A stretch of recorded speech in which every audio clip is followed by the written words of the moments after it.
Good day, good afternoon, good evening, good morning, good day. How are you today? Please allow me to introduce myself. I am Ismael Fortunado, your instructor for today. Can you hear me properly? Is my voice crisp, sound, and perfect? Is it good? Can you hear me properly? I hope yes. Diane, can you hear me properly? Miguel, can you hear me properly? Could anyone guess what will be our subject for today? Michelle, what is our subject for today? I will give bonus points to the one who could guess. I will give bonus points for the one who guessed the subject for today. Our subject for today is the well-known subject literature. You got it right, guys. This is the conceptual message or meaning of literature. I search it through ChatGPT. Thank you, ChatGPT. Literature is a broad term that refers to written works, especially those considered to have artistic or intellectual value. What are written works? It is placed in a paper, computer, books. Those are literature. Where can you find literature? Basically everywhere.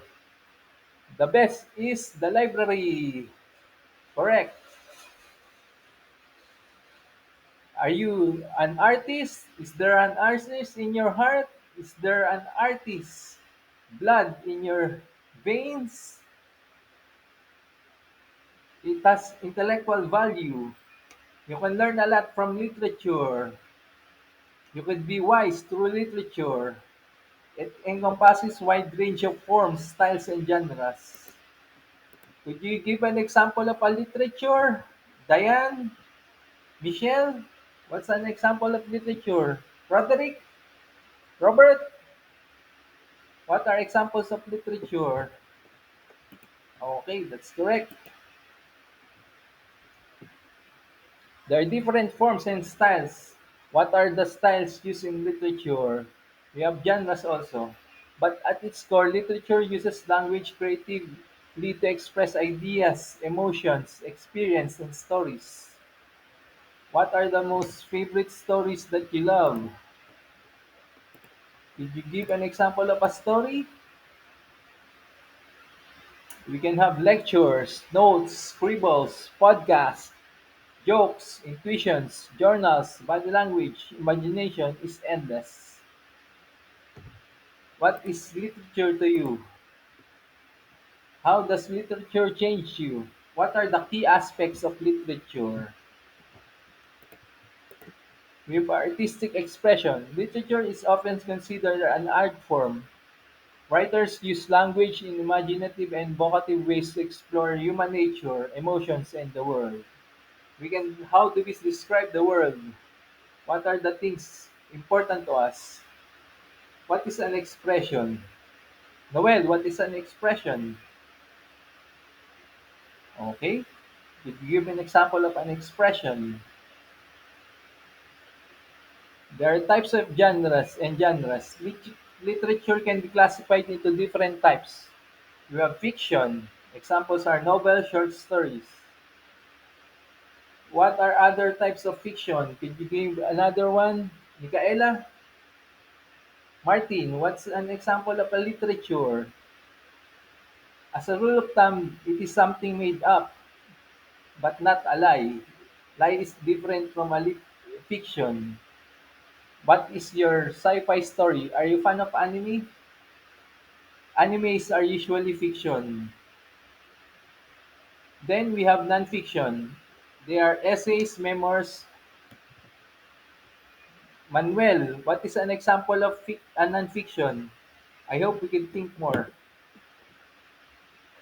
Poetry. Next, the third type and or genre of literature is poetry. What is your favorite line? To be or not to be?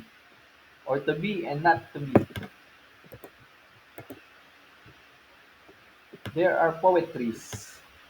Are you a poet? Is there a poet inside of you? The next type of literature is myths, legends, and folklores.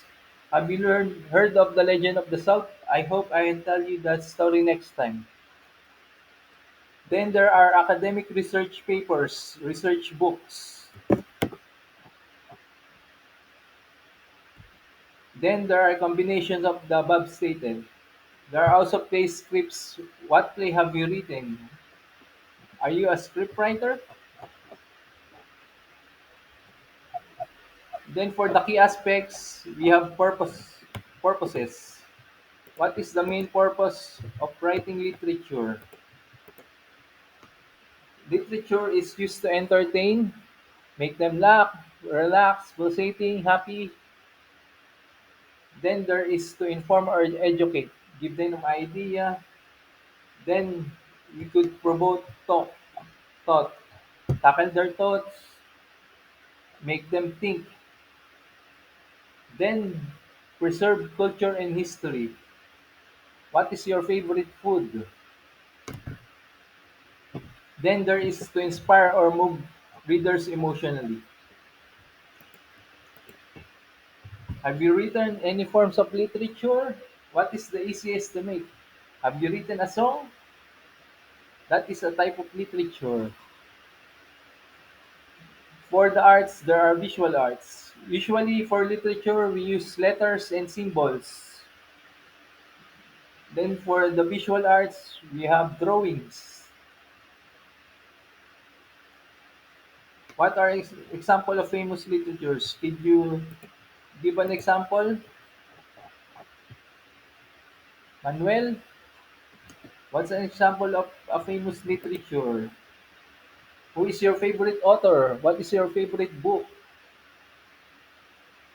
Examples of famous literature are Romeo and Juliet, written by William Shakespeare.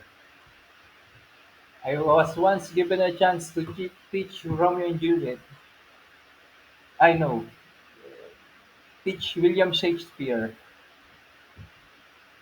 Then there is Noli Me Tangere by Jose Rizal, a novel. Then there is Odyssey by Homer, an epic poem. Then there is To Kill a Mockingbird by Harper Lee, also a novel.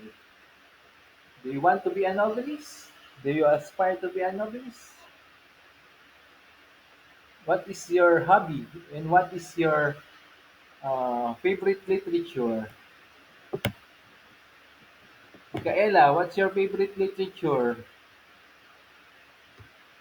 Prince, what is your favorite literature? Charles, what is your favorite literature?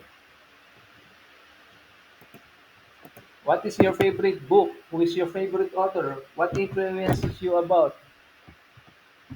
Then there are cultural reflection. Literature often reflects beliefs, values, struggles, and realities of time and place it was written. In summary, literature is an art of written and sometimes spoken language, used to express ideas, emotions, and stories in a meaningful and imaginative way. Do you have any questions, any comments for what a literature is? Your assignment for today will be write uh, an example of literature. Make literature. Submit your old literature. I want to read those things to know more about you and you know more about yourself. That is your assignment for today. Make an example of a literature, perhaps a haiku. Do you know what a haiku is? A Japanese poem